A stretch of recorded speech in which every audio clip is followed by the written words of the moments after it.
All right. So hello everyone and welcome to McLean 360. Right. So in this video, I want to solve a question on a trifilar suspension with you. Okay. So um, I'm not going to draw a trifilar suspension, but what actually means is that a trifilar. So essentially, you have some three kind of rods connected together, holding some kind of support. Okay. So we've been given the data on the question. The question said that actually in this experiment, there was experiment where you have to use the trifilar to find the mass moment of inertia. Okay, so mostly that's what we do.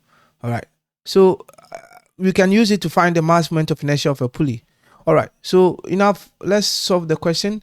So in this question, all what we have to do is that we have been given the mass of the pulley, which is being held by the trifilar, 12 kg, and then the length of the rod of the string is 3, and then there is a certain distance, let's call that distance h from the center of the gravity, which is 150 mm.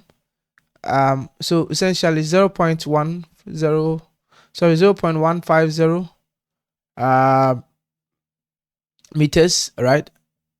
And then we've been given a period.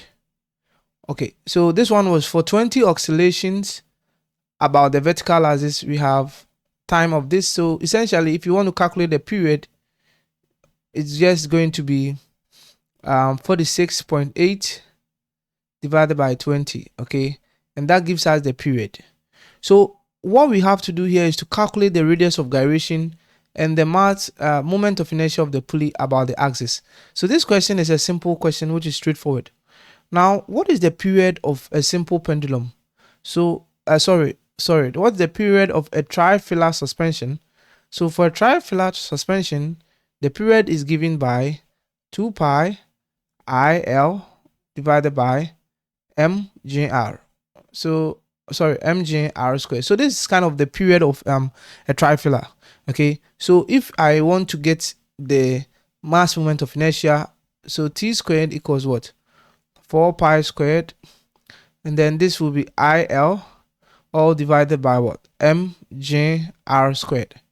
Simply put, if I make so t squared divided by 4 pi squared will be equal to IL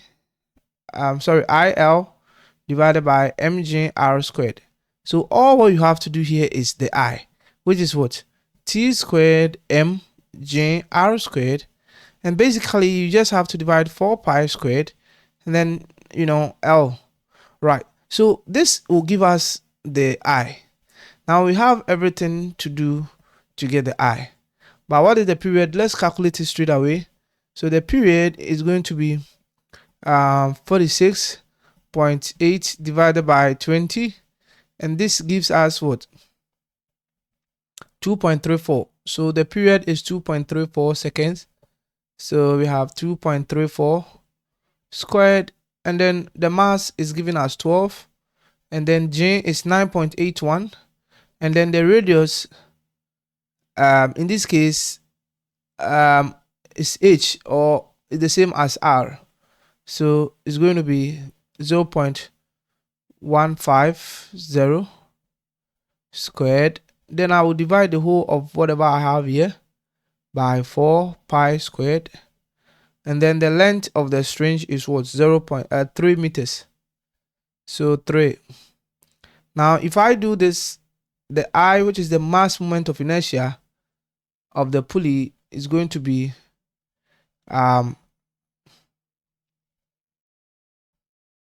so 2.34 squared multiplied by 12 multiplied by 9.81 multiplied by 0.150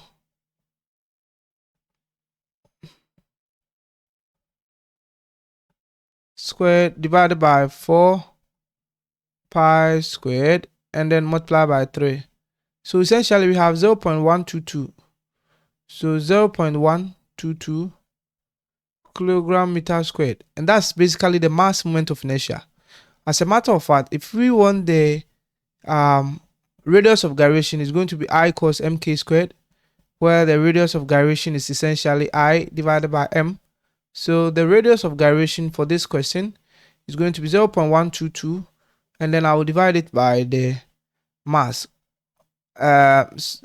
which is what, 12. Okay, so essentially I'm going to get what, so 0.0.12, oh sorry, so square root of 0.122, which is divided by 12, and that's almost 0.101.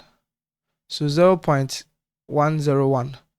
So it means that the radius of gyration is given by 0.101 meters, or essentially you can say that the radius of gyration is actually 101 millimeters. So approximately 100 millimeters. Okay, so that is it. All right, so this question has been solved. Thank you very much for watching.